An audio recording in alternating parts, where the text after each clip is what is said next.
Welcome to the chemistry by the V Lakshmi ma'am.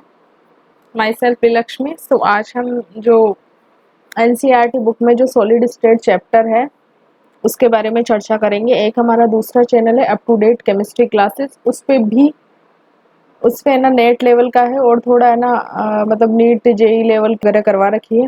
लेकिन जो solid state जो chapter हो जाता है वो NCERT का इम्पोर्टेंट हो जाता है, क्योंकि NCERT में जो जो डेटा इसमें दिया हुआ है, जो जो एग्जाम्पल्स दिए हुए डायरेक्ट वो एग्जाम में पूछ लेता है एग्जामिनर, क्योंकि थोड़ा सा थ्योरेटिकल टाइप का ये पोर्शन हो जाता है कि कौन से कंपाउंड के क्रिस्टल किस टाइप के होंगे, जैसे कि AgBr, NaCl, CgM क्लोराइड, ये सब है ना, इनमें कौन सी क्यूब यूनिट सेल्स वगैरह रहेगी। तो ये सारी चीज़ें क्या है कि थोड़ा सा थ्योरेटिकल पोर्शन हो जाता है कि पर्टिकुलर एक कोई क्रिस्टल है, उसकी स्ट्रक्चर जैसी होगी वो वैसी होगी जैसे मतलब प्रैक्टिकली निकल के आएगी। तो वो सारे एग्जाम्पल्स इसमें ना मेंशन है, क्योंकि जनरली पूछे जाते हैं, क्योंकि स्टैंडर्ड एग्जाम्पल से वही इसमें डाल रखे हैं। तो है ना सॉलिड स्टेट चैप्टर को है ना up to date chemistry classes जो चैनल है उस पर तो डिटेल से पढ़ ही रहे हैं as per the NET point of view, लेकिन NCERT को भी हम कवर करेंगे जिससे कि एक कंप्लीट अंडरस्टैंडिंग हो सके। So the vast majority of a solid substance like high temperature superconductor, biocompatible plastics, silicon chips, etc. are destined to play an ever expanding role in future development of a science.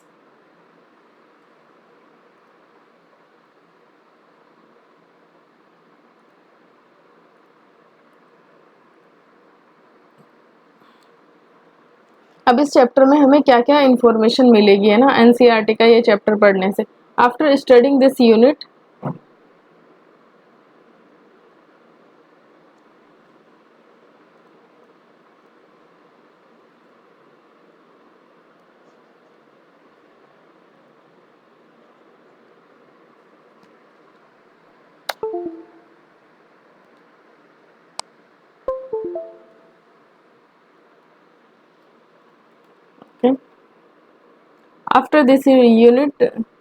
After studying this unit आपको क्या क्या knowledge हो जाएगा। General characteristic solid के, amorphous और crystalline solid में difference क्या होता है। Classify crystalline solid on the basis of A nature of A binding forces. जो क्रिस्टलाइन सॉलिड है उनको जो बाइंडिंग फोर्सेज है ना उसके बेसिस पे उसका क्लासिफिकेशन। क्रिस्टल लैटिस को डिफाइन करना और यूनिट सेल को डिफाइन करना है ना। क्लोज पैकिंग के बारे में पता चल जाएगा, ठीक है। डिफरेंट टाइप ऑफ जो वॉइड्स होती है और क्लोज पैक्ड स्ट्रक्चर के बारे में है ना। पैकिंग एफिशिएंसी है ना, और डेंसिटी के बारे में, सॉलिड की डेंसिटी के बारे में, और इम्परफेक्शंस जो होते हैं ना, जो डिफेक्ट्स होते हैं, इम्परफेक्शन और जो डिफेक्ट्स होते हैं सॉलिड में उनके बारे में, और इलेक्ट्रिक और magnetic properties of a solid. ये सारी चीजें है ना हम इसमें इस चैप्टर में स्टडी कर लेंगे, ठीक है। तो सबसे क्या है, पहले क्या है, from our earlier study we know that liquid and gas are called fluids because of their ability to flow. मतलब है ना लिक्विड और गैस क्या कहलाते हैं, फ्लूइड कहलाते हैं, क्योंकि ये बह सकते हैं, ठीक है। बिकॉज ऑफ द इनकी बहने की है ना एबिलिटी टू फ्लो के कारण they are called as a liquid, right, fluid कहलाते हैं। Liquid and gases are called fluid because of the ability to flow. The fluidity of both of these state is due to the fact that the molecules are free to move about, है ना। मतलब इनकी जो fluidity का, fluid जो nature है, fluidity का जो ये नेचर है, ये किस कारण होता है, क्योंकि इनके जो मॉलिक्यूल्स होते हैं ना वो फ्री होते हैं मूव करने के लिए। मतलब उनके बीच में जो अट्रैक्टिव फोर्सेस होते हैं ना मॉलिक्यूल्स के बीच में, वो वीक रहते हैं। On the contrary the constituent particle in a solid have fixed position and can only oscillate about their mean position. मतलब यह है कि जो सॉलिड है, सॉलिड में क्या रहते हैं कि जो पार्टिकल्स के ना फिक्स्ड पोजीशन रहती है, ठीक है। और जो जैसे ये पार्टिकल है तो ये अपनी जो मीन पोजीशन से है ना इसे ऑसिलेट कर सकता है। ऑसिलेशन का मतलब होता है, हम सिंपल हार्मोनिक ऑसिलेशन पढ़ते हैं ना, तो बस ये ऑसिलेट कर सकता है। जैसे घड़ी का पेंडुलम हो गया तो इससे ये ऑसिलेट कर सकते हैं बस, है ना। तो ये मतलब बहुत ऑसिलेशन भी बहुत कम होता है, ज्यादा नहीं होता, बहुत कम ऑसिलेशन होता है। मेन पोजीशन से ऐसे वाइब्रेशन होना, बस मेन पोजीशन से खुद की जहाँ पोजीशन है ना वहीं से हल्का सा है ना ऑसिलेशन वाइब्रेशन होना।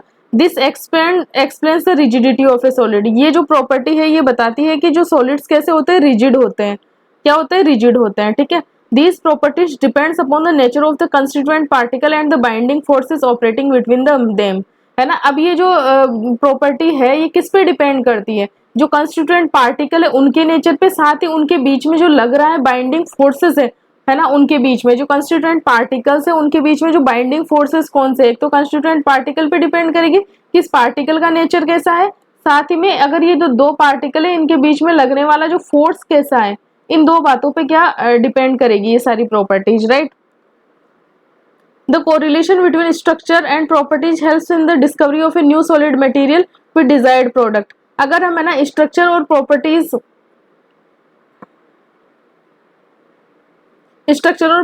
के बीच में जो कोरिलेशन है ना, उसके बारे में अगर हमें अगर स्टडी कर लेते हैं तो हमें new kind of a material को हमें ना डिजायर्ड प्रॉपर्टीज के अकॉर्डिंग है ना मटेरियल को डिजाइन कर सकते हैं, ठीक है। फॉर एग्जांपल कार्बन नैनोट्यूब है ना, न्यू मटेरियल है ना, have potential to provide material that are tougher than steel. जो कार्बन नैनोट्यूब है ये न्यू मटेरियल है that have potential to provide material that are tougher than steel, मतलब steel से ज्यादा टफर है, लाइटर देन एल्यूमिनियम है and have more conductive property than copper. जो कार्बन नैनोट्यूब है, यहाँ पे देखो कार्बन नैनोट्यूब की 3 प्रॉपर्टी दे दी। स्टील से ज्यादा तो टफ है, क्या है, स्टील से ज्यादा तो टफ है, और है ना कॉपर से ज्यादा कंडक्टिव है, ठीक है। स्टील से ज्यादा टफ है, कॉपर से ज्यादा कंडक्टिव और एल्यूमिनियम से ज्यादा हल्की है। जो कार्बन नैनोट्यूब से इनकी 3 प्रॉपर्टीज हमें बता दी। न्यू टाइप ऑफ जो मटेरियल हो गया जो हमने है ना प्रॉपर्टीज और इसके स्ट्रक्चर में ना कोरिलेशन के बेसिस पे डिजाइन किया है, ठीक है, कार्बन नैनोट्यूब। तो ये 3 प्रॉपर्टीज हो गई, स्टील से ज्यादा टफ होएगा, एल्यूमिनियम से ज्यादा हल्का होएगा और कॉपर से ज्यादा कंडक्टिव होएगा, मतलब इस, ठीक है। सच मटेरियल में play an expanding role in the future development of a science and a society. Some other material which are expected to play an important role in a future are high temperature superconductor, magnetic material, biodegradable polymers for packing, biocompillant solid for surgical implants. Thus the study of these state becomes more important in our present scenario, ठीक है। इन कारणों से है ना, जैसे biodegradable polymers बना सकते हैं, मैग्नेटिक मटेरियल बना सकते हैं, हाई टेम्परेचर सुपर कंडक्टर का निर्माण कर सकते हैं, बायो जो सर्जिकल मतलब सर्जरी वगैरह में जो भी है ना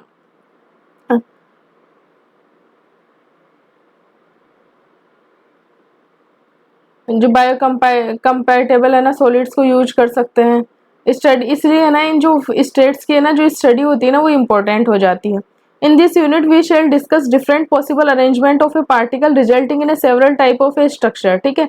Explore why different arrangement of a structural unit lend different properties to solid, और ये भी explain कर पाएगा कि जो different arrangement होएगा ना वो है ना different properties के साथ associate रहेगा, ठीक है। We also learn how these properties get modified due to the structural imperfections, और ये जो प्रॉपर्टीज है ना स्ट्रक्चरल इम्परफेक्शन के द्वारा है ना मॉडिफाई भी करी जा सकती है। By the presence of impurities to in minute amount. Minute amount का मतलब बिल्कुल कम, मिनिट यानी होता है बिल्कुल कम अमाउंट के द्वारा है ना ये स्ट्रक्चर, ये जो इम्प्योरिटी की प्रॉपर्टी, इम्प्योरिटी की जो मात्रा होगी ना वो बिल्कुल कम होएगी। और इससे क्या होता है कि जो हमारे जो सॉलिड होएगा उसकी मतलब जैसे सिलिकॉन और जर्मेनियम जो सेमीकंडक्टर होते हैं तो उसमें ग्रुप 13 और ग्रुप 15 की इम्प्योरिटी ऐड करने से उनकी कंडक्टिविटी बढ़ जाती है। तो जो इम्प्योरिटी डालते हैं ना वो बिल्कुल मिनिट अमाउंट में डालते हैं, बिल्कुल थोड़ी सी डालते हैं। तो इस प्रकार से ना उनकी प्रॉपर्टीज को आल्टर भी कर सकते हैं हम। तो इसीलिए क्या है कि जो सॉलिड की जो स्ट्रक्चर रहेगी और स्ट्रक्चर के बेसिस पे कैसे कैसे स्ट्रक्चर चेंज होने पे प्रॉपर्टीज कैसे चेंज होती है ये चीज की हम स्टडी करेंगे, और सॉलिड हमारे लिए क्यों इम्पोर्टेंट है ये चीज देखेंगे।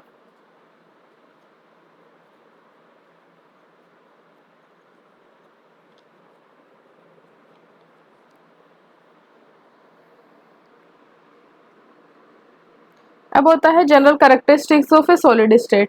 In class 11th you learn that matter can exist in A 3 state में मैटर एग्जिस्ट कर सकता है, solid, liquid, gas, under A given set of a condition of a temperature and A pressure. Which of this would be the most stable state of a given substance depends upon the net effect of its two opposing factors.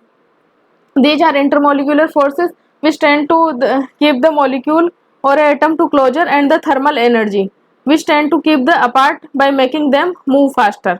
मतलब ये बता रहा है यहाँ पे at sufficiently low temperature the thermal energy is low and intermolecular forces bring them to so close that they cling to one another and occupy fixed position.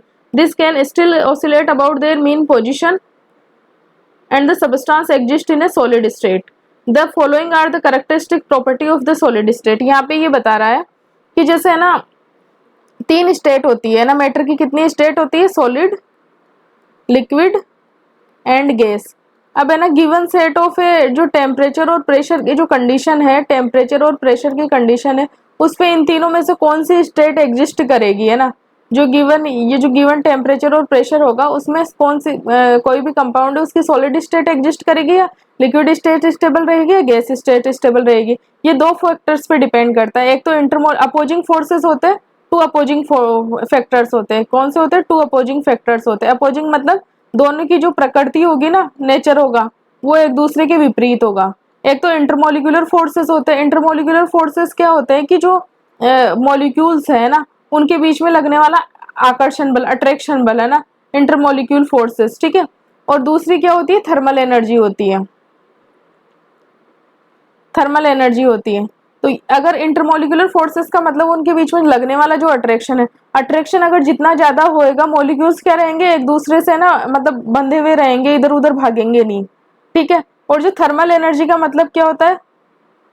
ये तो है ना इंटरमोलिकुलर फोर्सेस अट्रैक्टिव फोर्सेस होते हैं जो कि है ना एटम्स को, मॉलिक्यूल्स को है ना, या एटम्स को ना एक दूसरे के पास में रखते हैं, एक दूसरे से मतलब आकर्षण बल के द्वारा बंधे रहते हैं. थर्मल एनर्जी क्या होती है? थर्मल एनर्जी है ना मतलब थर्मल एनर्जी के कारण क्या करते हैं कि मॉलिक्यूल्स है ना रैंडम मूवमेंट करते रहते हैं. जैसे गैस में थर्मल एनर्जी होती है तो गैस के मॉलिक्यूल्स का कोई है ना फिक्स पोजीशन नहीं होती, वो ऐसे ही है ना मूवमेंट करते रहते हैं. तो ये तो किसके लिए है? मूव फास्टर के लिए रेस्पॉन्सिबल है.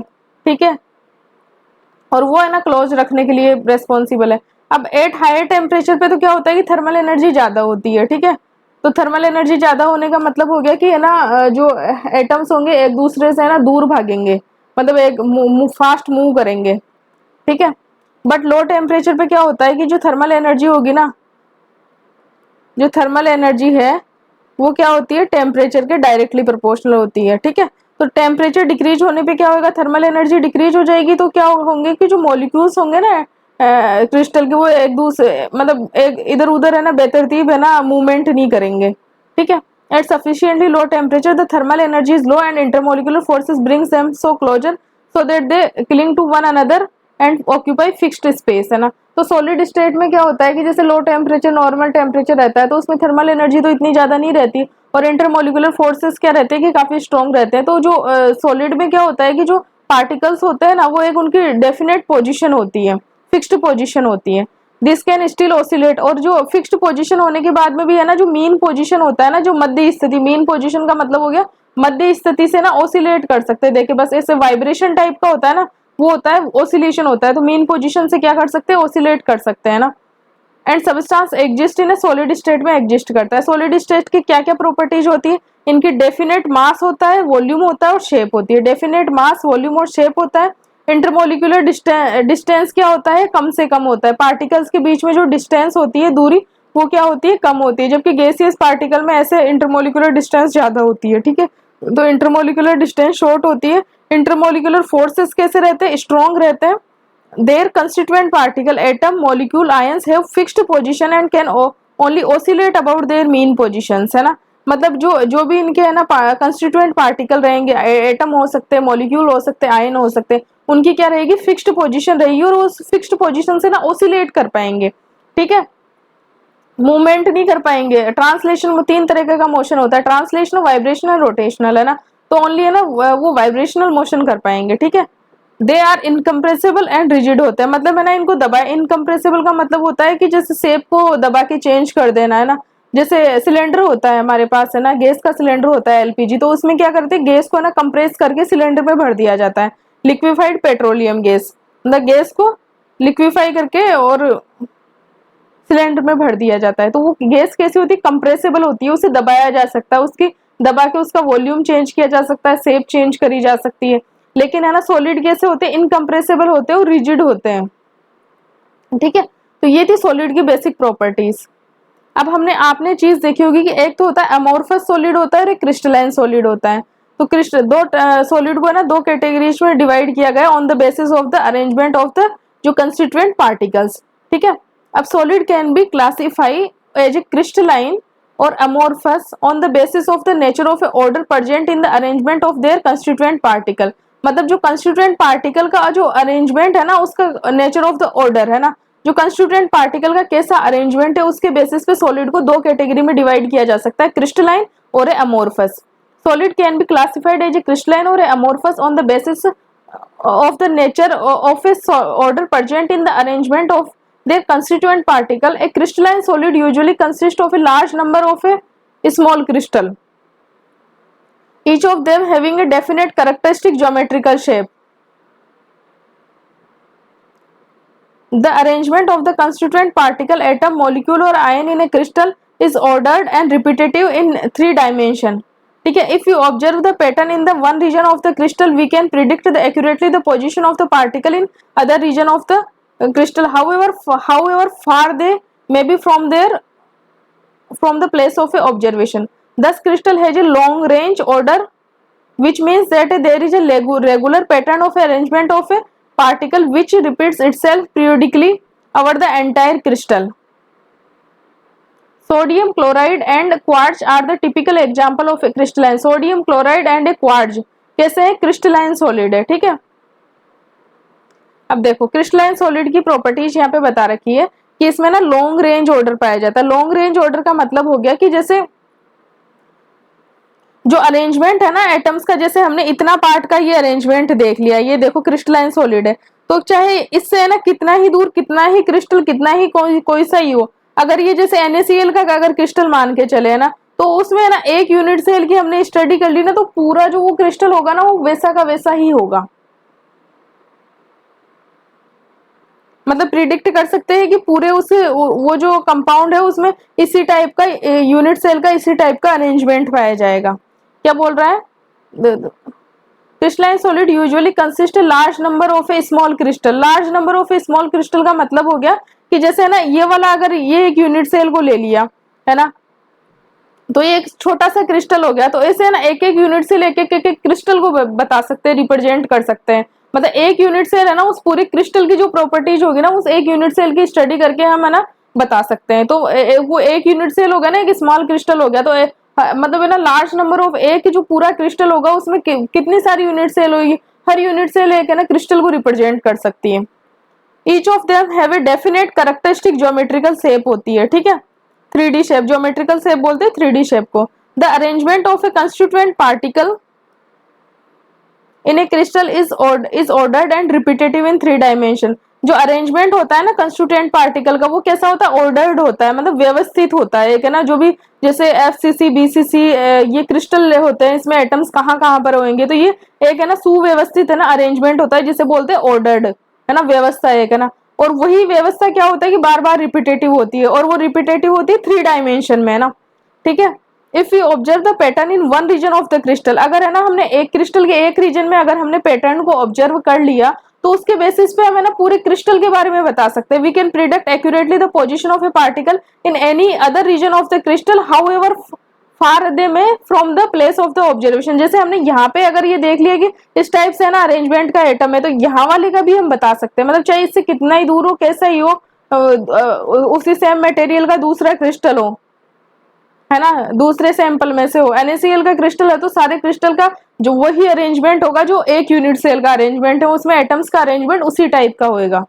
ठीक है, 10 क्रिस्टल कैसा होता है, अब जैसे है ना इसी को क्या बोल दिया, लॉन्ग रेंज ऑर्डर। यहाँ से क्वेश्चन पूछता है कि क्या क्रिस्टलाइन सॉलिड में लॉन्ग रेंज ऑर्डर होता है, तो बिल्कुल क्रिस्टलाइन सॉलिड में लॉन्ग रेंज ऑर्डर होता है, which means that there is a regular pattern of arrangement of a particle which repeats itself periodically over the entire crystal। ये इसका मतलब हो गया लॉन्ग रेंज ऑर्डर का। अब इसके एग्जांपल कौन कौन से हो गए, NaCl और क्वार्ट्ज, ये एग्जांपल पूछे जाते हैं कि ये है ना क्वार्ट्ज और NaCl किसके एग्जांपल है, क्रिस्टलाइन सॉलिड के ये एग्जांपल है। ये NaCl और क्वार्ट्ज क्या है, क्रिस्टलाइन सॉलिड के एग्जांपल है। ठीक है, अब जैसे ग्लास हो गया, अब जैसे ग्लास हो गया, जो कांच होता है ना, कांच, रबर हो गया, है ना, और मेनी अदर जो प्लास्टिक्स होती है, don't form crystal when their liquids solidify on cooling. मतलब है ना ये जो इनके जो लिक्विड्स है ना सोलिडिफाई ठंडा करने पे जब ये सोलिडिफाई होते हैं, ग्लास, रबर और प्लास्टिक्स के जो है ना, तो ये क्रिस्टल का फॉर्मेशन नहीं करते। They are called amorphous solid, है ना। The terms amorphous comes from the Greek word amorphos meaning no form. Amorphous का मतलब क्या होता है? नो रेगुलर फॉर्म, है ना, नो फॉर्म। अमोर्फस का जो ग्रीक वर्ड है, क्योंकि स्टार्टिंग में केमिस्ट्री उधर से ही उन्होंने बुक्स वगैरह लिखी थी, तो ग्रीक वर्ड प्रचलित है, हमें ग्रीक वर्ड पढ़ते ही है सबके। नो फॉर्म है ग्रीक अमोर्फस का मतलब। The arrangement of a constituent particle in A such A solid have short range order. Short range order का मतलब हो गया, जैसे देखो ये वाला है ना अमोर्फस है ना। अब इसमें देखो रेगुलर बिल्कुल है ना, ये वाला तो सारे हेक्सागन हेक्सागन हेक्सागन ऐसा था। क्या इसमें ऐसे कोई एटम्स है? देखो इस वाली रिंग में तो कितने सारे एटम्स आ गए, यहाँ कम एटम आ रहे हैं, तो कोई ऑर्डर है यहाँ पे कोई एटम्स का कि भाई इसी तरीके से कोई बीसीसी एफसीसी ऐसे कोई यूनिट सेल नहीं होती है ना इसमें। तो ये कैसा है कि अब यहाँ पे ना कैसा ऑर्डर है, यहाँ पे अलग ऑर्डर है, यहाँ पे अलग ऑर्डर है, तो छोटी सी डिस्टेंस का ऑर्डर हो गया ये, है ना, जो ये अरेंजमेंट यहीं तक सीमित रह गया, तो इसी कारण इसे क्या बोलते हैं? शॉर्ट रेंज ऑर्डर बोलते हैं। In such a arrangement a regular and a periodically repeating pattern is observed और शॉर्ट रेंज डिस्टेंस ओनली। मतलब जो रेगुलर है, जो रिपीटेशन होता है, या जो रिपीटिंग यूनिट होती है ना, पूरी क्रिस्टल में एक जैसी नहीं होती, थोड़ी थोड़ी छोटी छोटी जगह पे है ना, जैसे उतना सा ही रहता है, ज्यादा मतलब है ना रेगुलर पैटर्न रहता ही नहीं है। Regular patterns are scattered in and in between the arrangement is disordered. Regular patterns are scattered and in between the arrangement is disordered. The structure of a quartz crystalline and quartz glass amorphous are shown in a figure। Quartz तो कैसा होता है? Crystalline होता है, और जो quartz glass होता है ना वो कैसा होता है? अमोर्फस होता है, ठीक है। तो ये जो ए वाली है ये तो है क्वार्ट्ज की, जो कि कैसा है? क्रिस्टलाइन, और वही क्वार्ट्ज ग्लास आ जाता है ना तो वो कैसा है? अमोर्फस है। ये है क्रिस्टलाइन है और ये अमोर्फस है, ठीक है।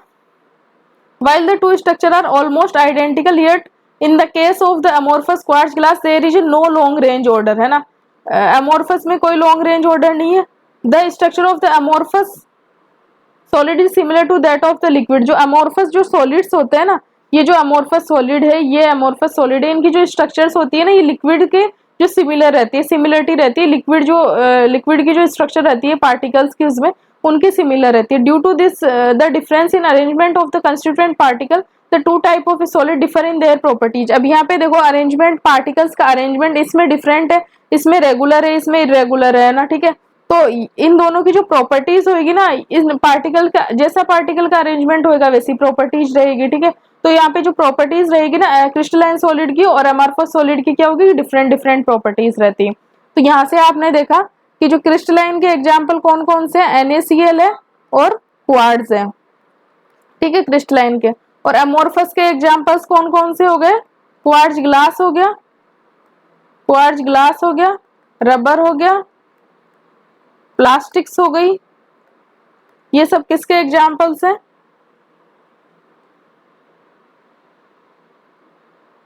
अमोर्फस सॉलिड के हैं। क्रिस्टलाइन सॉलिड्स है शार्प मेल्टिंग पॉइंट, है ना। शार्प मेल्टिंग पॉइंट का मतलब हो गया कि जैसे है ना किसी का 80 डिग्री है ना मेल्टिंग पॉइंट है, कोई 80 डिग्री मेल्टिंग पॉइंट है, तो फिक्स 80 डिग्री पे जाके है ना वो सॉलिड और है ना लिक्विड के बीच में है ना इक्विलिब्रियम होएगा, ये बिल्कुल 80 डिग्री पे होएगा। शार्प मेल्टिंग पॉइंट रहेगा, एक फिक्स मेल्टिंग पॉइंट रहेगा, उसी मेल्टिंग पॉइंट पे है ना वो सॉलिड क्या होगा? क्रिस्टलाइन सॉलिड मेल्ट हो जाएगा, ठीक है। At a characteristic temperature they melt abruptly and become liquid. मतलब एक जो करेक्टरिस्टिक टेम्परेचर हो गया, अगर किसी का मान लो कि सॉलिड का 80 डिग्री अगर किसी का मेल्टिंग पॉइंट है, तो वो बिल्कुल फिक्स 80 पे जाके किस में कन्वर्ट हो जाएगा? लिक्विड में कन्वर्ट हो जाएगा। एब्रप्टली का मतलब बिल्कुल अचानक से। On the other hand amorphous solid क्या होते हैं कि ऑफन सॉलिड ऑफ सॉफ्टन होते हैं, मेल्ट एंड स्टार्ट फ्लोइंग, है ना। सॉफ्टन पहले तो क्या करेंगे? अमोर्फस सॉलिड पहले तो सॉफ्ट होएंगे, फिर मेल्ट होएंगे, और फिर है ना एक रेंज होगी ना टेम्परेचर की, and start flow over A range of a temperature. जैसे कि अगर कोई अमोर्फस सॉलिड है, अगर कोई ग्लास है, तो जैसे वो 70 से 75 डिग्री के बीच में है ना, पहले तो सॉफ्ट होएगा, फिर मेल्ट होएगा और फिर बहने लगेगा। तो ये एक रेंज तक है ना, जैसे 70 से 75 डिग्री तक है ना वो लिक्विड है, जो अगर कोई अमोर्फस सॉलिड है वो बह रहा है, तो पहले तो सॉफ्ट होएगा, फिर मेल्ट होएगा, and start flow over A range of a temperature. मतलब एक फिक्स्ड टेम्परेचर पे मेल्ट ना होके एक रेंज में है ना फ्लो करेगा टेम्परेचर की, जैसे कि 2, 4, 5 डिग्री सेल्सियस की।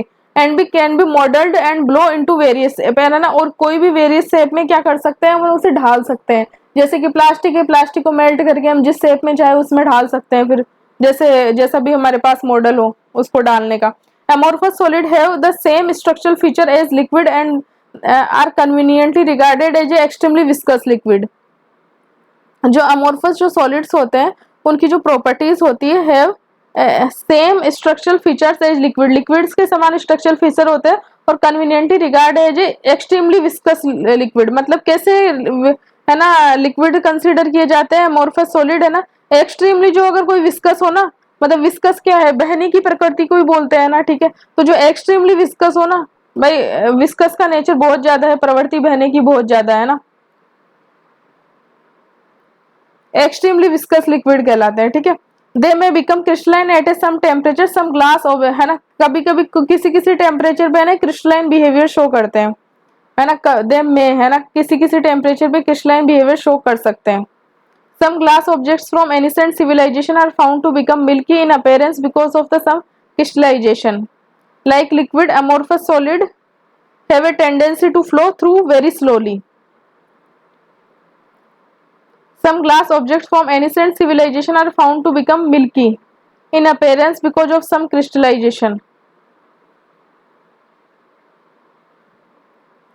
अब लिक्विड्स के अमोर्फस जो सॉलिड्स होते हैं उनकी नेचर क्या होती है, टेंडेंसी ऑफ ए फ्लो होती है ना, बहने की प्रवृत्ति होती है, और बहने की प्रवृत्ति किसमें होती है, तो लिक्विड की होती है, बहने का गुण तो किसका है, लिक्विड का है, लेकिन अमोर्फस सॉलिड में भी क्या होता है, बहने का गुण होता है, ठीक है, टेंडेंसी टू फ्लो होती है, बहने की प्रवृत्ति होती है, थ्रू वेरी स्लोली, है ना, थ्रू वेरी स्लोली, है ना, बहने की प्रवृत्ति तो होती है, लिक्विड तो ऐसे हम फैलाएंगे तो तुरंत बह जाएगा, है ना, लेकिन जो अमोर्फस सॉलिड होती है उनमें बहने की प्रवृत्ति होती है, लेकिन बहुत धीरे होती है, मतलब सालों साल में ऑब्जर्व होता है।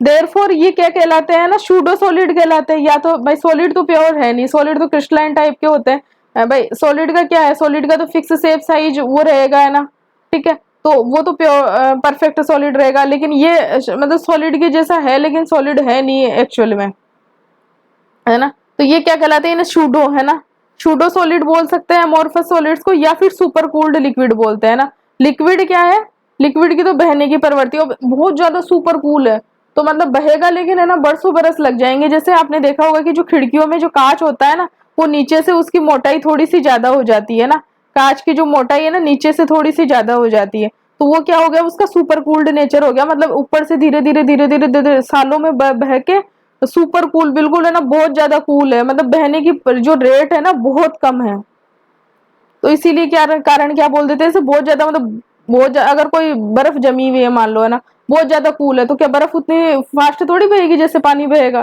कोई कूल है, और जैसे कूलिंग भी अगर है ना, बर्फ भी है अगर, तो एक तो 0 डिग्री सेल्सियस पर, एक -80 डिग्री सेल्सियस की बर्फ है, तो -80 वाली तो और कम बहेगी, वो तो बिल्कुल पत्थर की तरह रहेगी, तो वो एक तरीके से बोलेंगे ना सुपर कूल हो गई। तो इसी तरह ये जो कैसा लिक्विड हो जाएगा amorphous solid, super cooled liquid हो जाएगा, क्योंकि इसकी बहने की प्रवृत्ति है लेकिन बहुत कम है, ठीक है। अमोर्फस सॉलिड कैसे होते हैं, आइसोट्रोपिक इन नेचर होते हैं, ठीक है। The properties such as a mechanical strength, refractive index and electrical conductivity etc are same in all directions. जो अमोर्फस सॉलिड होते हैं वो कैसे होते हैं, आइसोट्रोपिक होते हैं। ये जो प्रॉपर्टीज होती है ना, mechanical strength, refractive index and electrical conductivity, सभी डायरेक्शंस में क्या होती है कि सेम होती है। It's because there is no long range order in them and arrangement of a particle is not definite along all the directions, है ना, मतलब जो जैसे 3 डायरेक्शन होती है एक्स वाई जेड, है ना, तो एक्स वाई जेड डायरेक्शन में ना जो एटम्स का अरेंजमेंट है वो तो फिक्स है नहीं, शॉर्ट रेंज ऑर्डर है, बेतरतीब, है ना, कैसे भी एटम्स पड़े हुए हैं, ठीक है। Hence the overall arrangement becomes equivalent है, इसीलिए क्या होता है कि ओवरऑल जो एटम्स का अरेंजमेंट होता है ना वो कैसा रहता है, इक्विवेलेंट रह पाता है ऑल डायरेक्शंस में ना। therefore value of any physical properties would be the same along the any direction. जो फिजिकल प्रॉपर्टीज की वैल्यू होगी ना किसी भी डायरेक्शन में क्या रहेगी, सेम रहेगी। जैसे ये है क्रिस्टलाइन सॉलिड है, अब देखो यहाँ पे है ना, ये अगर ये वाला जा रहा है, ये लाइन जा रही है डी से सी जा रही है, तो देखो यहाँ पे एक एटम ये ब्लू वाला है, एक ये रेड सर्किल वाला है, यहाँ पे एक ब्लू है एक रेड सर्किल वाला है, ठीक है, इनके बीच में से गुजर रहा है, यहाँ पे दोनों अल्टरनेट हो रहे हैं ना। लेकिन ये ए से बी वाली लाइन देखो, ये देखो यहाँ पे ना एक तरफ है ना बिल्कुल ब्लू ब्लू ब्लू ब्लू है, तो ए से बी के अलोंग है ना अलग टाइप के एटम है, और सी से डी अलोंग क्या है कि अलग टाइप के एटम है। अब जैसे एटम रहेंगे पास से है ना, वैसे ही तो फिजिकल प्रॉपर्टी शो करेगा। लेकिन अगर वही है ना, अगर अमोर्फस सॉलिड्स में देखते हैं ना, तो उसमें क्या रहता है, देखो बेतरतीब अरेंजमेंट रहता है, कोई फिक्स्ड अरेंजमेंट नहीं रहता, इस टाइप का अरेंजमेंट रहता है। तो जैसे अगर यहाँ से हम पास करते हैं, तो मतलब वहां पे ना हर टाइप का एटम रहेगा, कई लाइन कोई कोई सी भी एक्सिस से पास करो, वहां पे ना जो हर टाइप के एटम्स रहेंगे, मतलब सिमिलर सा है ना, उसके जो चारों तरफ एनवायरनमेंट होगा ना अमोर्फस में, वो सेम सा रहेगा।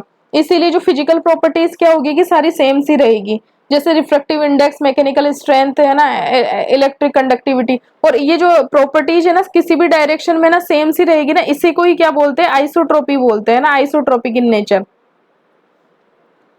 ठीक है, it's because there is no long range order in them, and arrangement of a particle क्या होता है, डेफिनेट नहीं होता, सारी डायरेक्शन के अलोंग है ना पार्टिकल्स का कोई डेफिनेट अरेंजमेंट नहीं रहता, मतलब हर टाइप के पार्टिकल रहेंगे हर डायरेक्शन में है ना। और जबकि क्रिस्टलाइन में क्या होता है कि फिक्स्ड होता है, तो हर डायरेक्शन में हर टाइप का एटम है ना प्रेजेंट नहीं रह पाता, इसीलिए ये ना एनाइसोट्रोपिक इफेक्ट देते हैं। मतलब ये जो प्रॉपर्टीज है ना फिजिकल प्रॉपर्टीज, वो सभी डायरेक्शन में ना सेम नहीं रहती क्रिस्टलाइन सॉलिड में। That is some of the physical properties like electrical resistance or refractive index show different values when measured along different directions in the same crystal। मतलब एक ही crystal में ना अलग अलग डायरेक्शन से अगर हम क्रिस्टलाइन सॉलिड में मेजर करते हैं, तो वहां पे क्या होता है, फिक्स्ड अरेंजमेंट रहता है, और हर डायरेक्शन में अलग अलग एटम्स आ रहे हैं। जैसे ए से बी में देखो ये पूरे ब्लू ब्लू ब्लू टाइप वाले एटम आ रही है ना, और सी से डी में अलग अलग टाइप के एटम आ रहे हैं। तो दोनों डायरेक्शन में कोई भी फिजिकल प्रॉपर्टी क्या होती है, जो एटम्स प्रेजेंट रहेंगे उनके कारण होगी, तो वो क्या रहेगी कि अलग अलग डायरेक्शन में जो फिजिकल प्रॉपर्टीज डिफरेंट रहेगी, और इसे ही हम क्या बोलते हैं, एनाइसोट्रोपिक इफेक्ट बोलते हैं क्रिस्टलाइन सॉलिड्स का। This arises from different arrangement of a particle in a different direction. This is illustrated in a figure 1.2। The figure shows a simple two dimensional pattern of arrangement of two kind of atoms. Mechanical properties such as a resistance to sharing stress might be quite different in two directions, indicating that in a figure.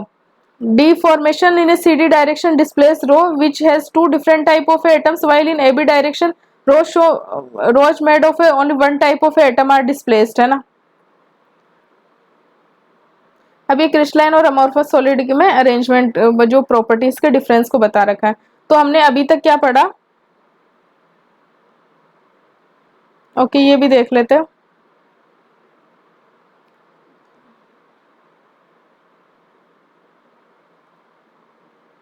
देखो melting क्या होगी crystalline की, तो sharp melting point रहेगा और characteristic temperature पे रहेगा।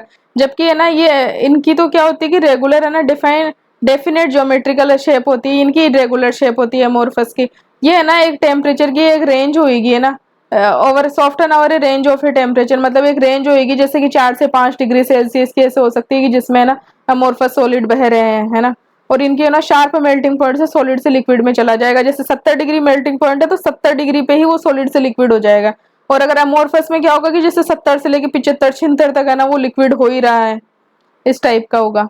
When cut with a sharp edge tool, they split into two pieces and the newly generated surface are plain and smooth होती है। मतलब अगर इनका काटते हैं तो जो है ना काटने पे है ना जो न्यूली सरफेस होगी ना वो प्लेन रहेगी। और ये है ना अगर शार्प एज टूल से काटते हैं तो cut into two pieces with irregular surface, है ना। और यहाँ इन अमोर्फस को काटेंगे तो कैसी आएगी, इरेगुलर शेप आएगी, क्योंकि यहाँ पे तो एटम्स का अरेंजमेंट डेफिनेट है और यहाँ पे डेफिनेट नहीं है।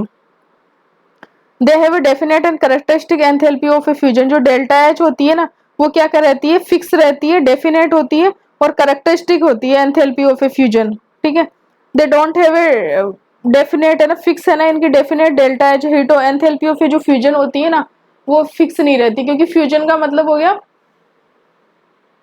सॉलिड से लिक्विड में जाना, है ना। तो ये तो सॉलिड से लिक्विड में वैसे ही एक फिक्स टेम्परेचर पे नहीं जा रहे। जब टेम्परेचर ही फिक्स नहीं है तो फिर एंथैल्पी कैसे फिक्स हो सकती है। और यहाँ पे फिक्स टेम्परेचर पे ना सॉलिड से लिक्विड में फ्यूज हो रहा है, तो टेम्परेचर फिक्स है तो एंथैल्पी भी डेफिनेट रहेगी, फिक्स रहेगी। Anisotropy nature in order arrangement of a constituent particle, है ना, एनाइसोट्रोपिक है ना। तो ये कैसे रहते हैं, क्रिस्टलाइन तो एनाइसोट्रोपिक रहते हैं ना, ठीक है। और जो अमोर्फस रहते हैं वो कैसे रहते हैं, आइसोट्रोपिक रहते हैं। मतलब सभी डायरेक्शंस में जो फिजिकल प्रॉपर्टीज की वैल्यू कैसे आती है, सेम सी रहेगी, और यहाँ पे क्या आएगी, डिफरेंट आएगी। जो क्रिस्टलाइन सॉलिड को ट्रू सॉलिड बोलते हैं, और इनको हम जो अमोर्फस को या तो सूडो सॉलिड बोलेंगे, सुपर कूल्ड लिक्विड बोलेंगे। और इनमें क्रिस्टलाइन में लॉन्ग रेंज ऑर्डर रहता है, और जो इनमें अमोर्फस में शॉर्ट रेंज ऑर्डर रहता है। तो जो है मैंने जितनी भी यूनिट सेल्स की वगैरह बात करते हैं ना, वो सारी हमारी स्टडी क्रिस्टलाइन सॉलिड्स की है। Beside crystalline and amorphous solid, there are some solid which apparently appear amorphous but have microcrystalline structure, है ना। दिखने में तो कैसे लगते हैं जैसे अमोर्फस है, लेकिन कैसे होते हैं, माइक्रोक्रिस्टलाइन स्ट्रक्चर होती है। They are called polycrystalline solid, ठीक है। Melt often occur in a metals often occur in a polycrystalline condition. Individual crystal are randomly oriented, so metallic sample may appear to be isotropic even though a single crystal is anisotropic.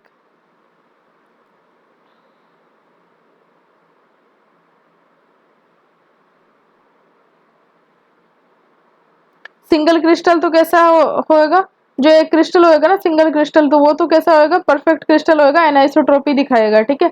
और जो metallic crystal में क्या होता है कि individual crystal का जो arrangement होता है वो बेतरतीब होता है, तो इस कारण कैसा वो आइसोट्रोपिक इफेक्ट दिखा देगा। एमोर्फस सॉलिड कैसे होते हैं, यूजफुल मटेरियल है, जैसे कि glass, rubber, plastic, find many application है और इन डेली लाइफ।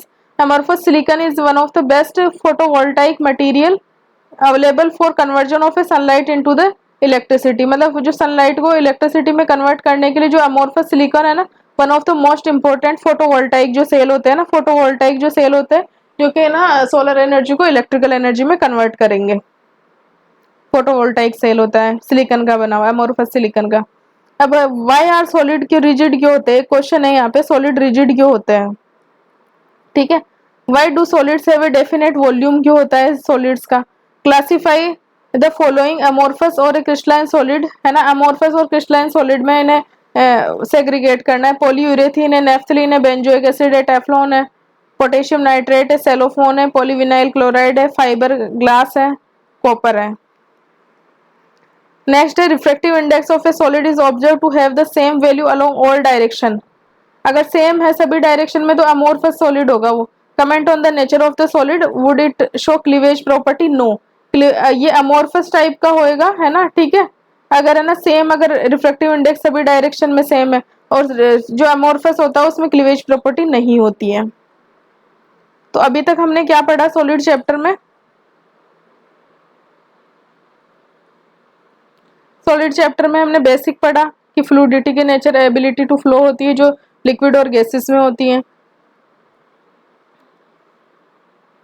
और जो कोई भी सब्सटेंस सॉलिड में रहेगा, लिक्विड में रहेगा, गैस में रहेगा, ये ना डेफिनेट जो टेम्परेचर, जो भी टेम्परेचर होता है, टेम्परेचर और प्रेशर की जो सेट ऑफ कंडीशंस होती है ना, जो भी गिवन रहती है उसमें डिपेंड करता है कि दो फैक्टर्स पे, है ना, जो अपोजिंग फैक्टर्स होते हैं। एक तो इंटरमोलिकुलर फोर्सेस होता है जो मॉलिक्यूल्स को पास में लाने की कोशिश करता है, और थर्मल एनर्जी होती है जो कि जिसके कारण है ना मॉलिक्यूल्स है ना मूव कर पाते हैं। तो एट लोअर थर्मल एनर्जी किसके टेम्परेचर के डायरेक्टली प्रोपोर्शनल होती है, तो जितना ज़्यादा टेम्परेचर होगा उतना ही ज़्यादा थर्मल एनर्जी रहेगी, ठीक है। बट लो टेम्परेचर पे थर्मल एनर्जी की वैल्यू कम रहती है, तो सॉलिड में क्या होता है कि जो पार्टिकल्स होते हैं फिक्स्ड पोजीशन पे होते हैं। फिर हमने देखा अमोर्फस और क्रिस्टलाइन सॉलिड में डिफरेंस देखा कि क्या अमोर्फस सॉलिड होते हैं, क्या क्रिस्टलाइन सॉलिड होते हैं, इसमें डिफरेंस देख लिया। अब इसके बाद में हम देखेंगे classification of a crystalline solid. Crystalline solid का क्लासिफिकेशन देखेंगे, किसके बेसिस पे होगा क्रिस्टलाइन सॉलिड का classification, on the basis of उनके बीच में जो अट्रैक्टिव फोर्सेस लग रहे हैं ना उनके बेसिस पे। मॉलिक्यूलर सॉलिड, आयनिक सॉलिड, मेटेलिक, कोवलेंट और नेटवर्क सॉलिड, ठीक है। ये देखने के बाद में देखेंगे क्रिस्टल लेटिस और यूनिट सेल, जो जहां से इंपॉर्टेंट आता है।